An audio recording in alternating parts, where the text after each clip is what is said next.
So yun, wala pa ako, hindi pa ako nagkakape, kagigising ko lang, but I found, whatever. Nakita ko ng good trade kay kay AUD/USD. I will share it later sa chart. Same reason pa rin kung bakit ko iti-take yung trade na to, and pagpasensyahan nyo na to kasi medyo malikabok pa, di ko pa nalilinisan. Pero yun, i-share ko to sa inyo yung idea nito. Pero first, ito, then may bili akong kape kasi di pa ako nagkakape.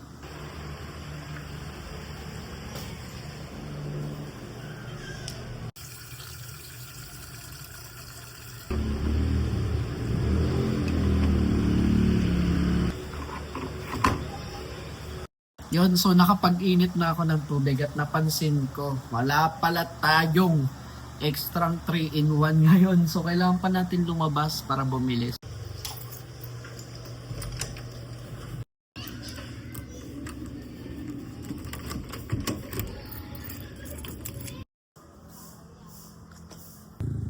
Morning, Tay. Pabalik kape, Tay. Salamat, Tay. Nakabili na tayo. Nating ubalik.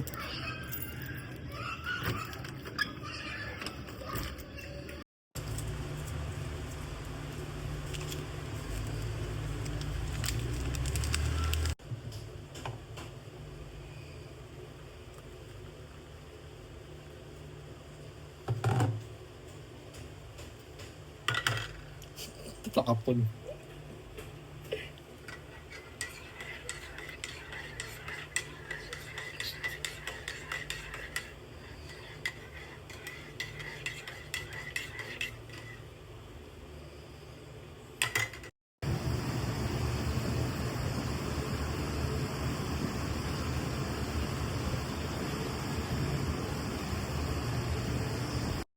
Nakapagtimpla lang tayo ng kape and magkakape na lang tayo, and in a while ipapakita ko na sa iyo yung potential setup natin kay AUD/USD, no? The best. Coffee ko blanca, baka naman.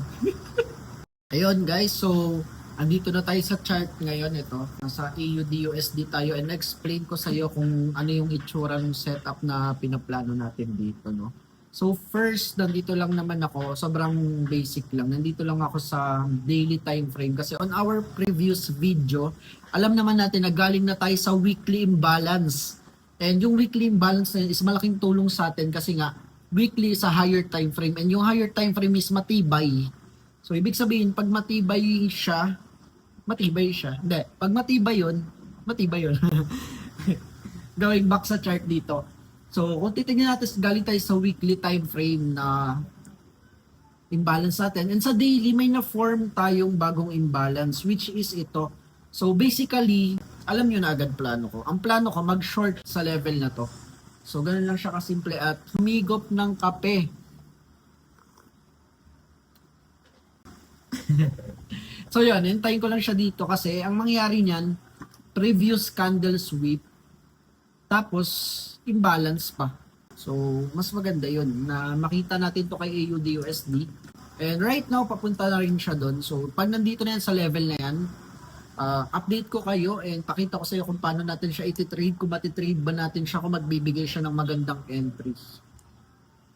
So, yan lang na may idea kay AUD/USD. And bakit nga ba AUD/USD, no? Kasi, yun, nakakuha naman tayo, nasundan naman natin yung trend last week. So, why not hanggang ngayon sundan pa rin natin siya? 'Di ba? And then DXY naman is yun. Ang maganda lang dito kay DXY kasi doon din yung punta niya.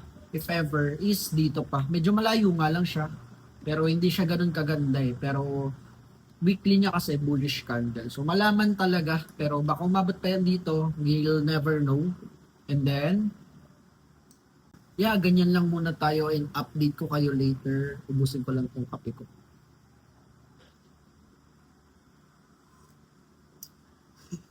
Guys, nakita na tayo ng confirmation, or wala pa palang confirmation. Yung price is nasa level na natin. Kung titingnan natin dito, yan, nasa imbalance na natin yung price, and pag nakita tayo ng confirmation, we will take the trade right away. Siguro sa 3 minutes or 5 minutes ako magko-confirm. Pero kung maganda yung ipapakita sa 1 minute na confirmation, why not? Baka mag-SL na lang ako dito sa high talaga. And yun, waiting game muna tayo so far. Then, ito, di pa rin ubos yung kape natin. So, medyo matagal kasi ako talaga magkape. And parang nilalasap ko talaga yung bawat pino nung ano eh, kahit 3 in 1.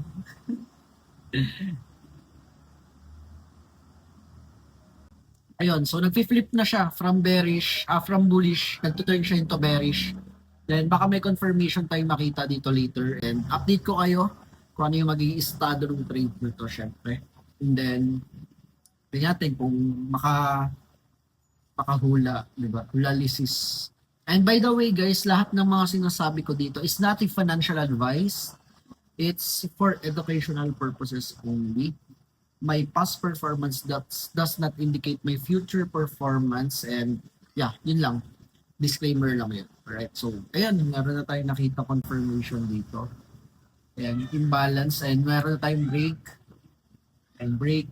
Then baka pag nabasag to mas maganda din. Pwede tayo mag-take ng gantong tsura ng trade. No? Dito lang tayo mag-SL to be secure for pips. Okay naman na yan. So try natin mag-take na ng order dito siguro 1% or mga 2% or 1% lang siguro muna. So hintayin natin at least mabasag to. And then baka magtuloy-tuloy na siya bumaba. Yan, update ko kayo. So yun guys, kaka-take lang natin ang position dito kay AUD/USD and ayun, hindi ko na take tong position na to kasi medyo nag-alangan ako kasi yung imbalance binagsakan lang niya and nag-enter ako right after nitong bearish. Dalito ako eh. Parang naglaban yung bullish tsaka bearish sa isip ko. Bearish. Etong bearish engulfing na to. So nag-enter na ako. So update ko kayo if this trade will play out or kung ano mangyayari, kung mawi-break even ba ako. Kasi I'm planning to break even at 3RR or 2. So kasi 9RR to, so which is a good target by the way, no? 9RR is really a good target. That's 9%. Or if you're risking 2%, that's 18%. So yan. At malaman natin kung mag-play out ba siya or may SL, update ko na lang kayo. EU, di ba? Magkatulog. So maganda yung performance ng ano ko, ng AUD. Nice, nice. Yan o. Nag-buy tayo dyan. Nag-buy ka? Naka-buy tayo. Ako yan yung, dyan ako natalo, ayan yung shinort ko. Dito sa video. Okay. Actually, maganda ko. yung natutunan kong yung pinanood kong vlog. Nice. Share ako tayo. Sige. Balik tayo na. Ang isi-share ko na pala yung mismong screen para makita. Sige. Ganda yan. Yan. Kaya yung Alec. pinakita ko sa'yo. Wait lang pala. Bubuksan ko lang yung wait lang.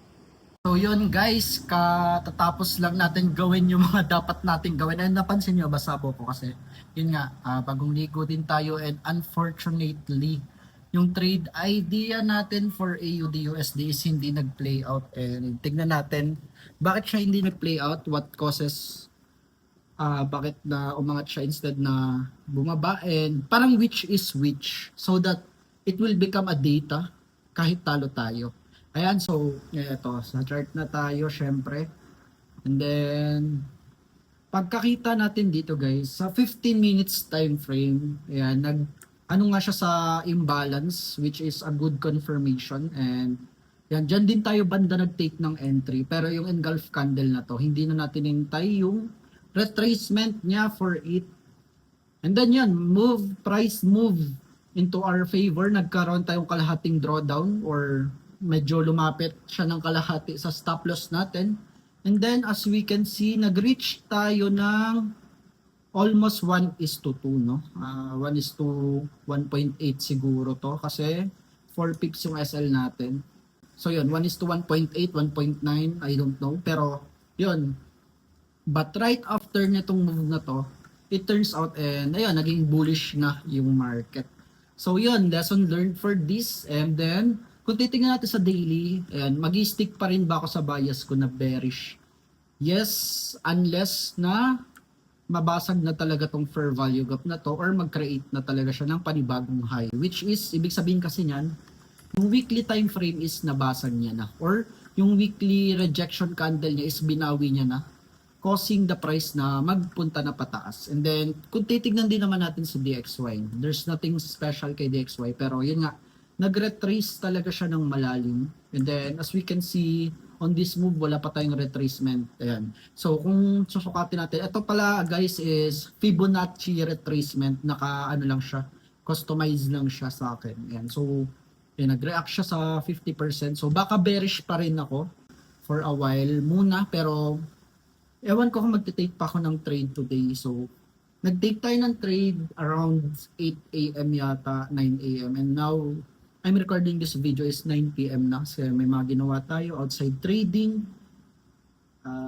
Ayun. So, I love for this video, no, and I hope you learn something in this video. And kung gusto niyo makakita pa ng mga gantong klaseng comment, gantong klaseng video, comment lang kayo sa baba, like and subscribe na rin. Thank you!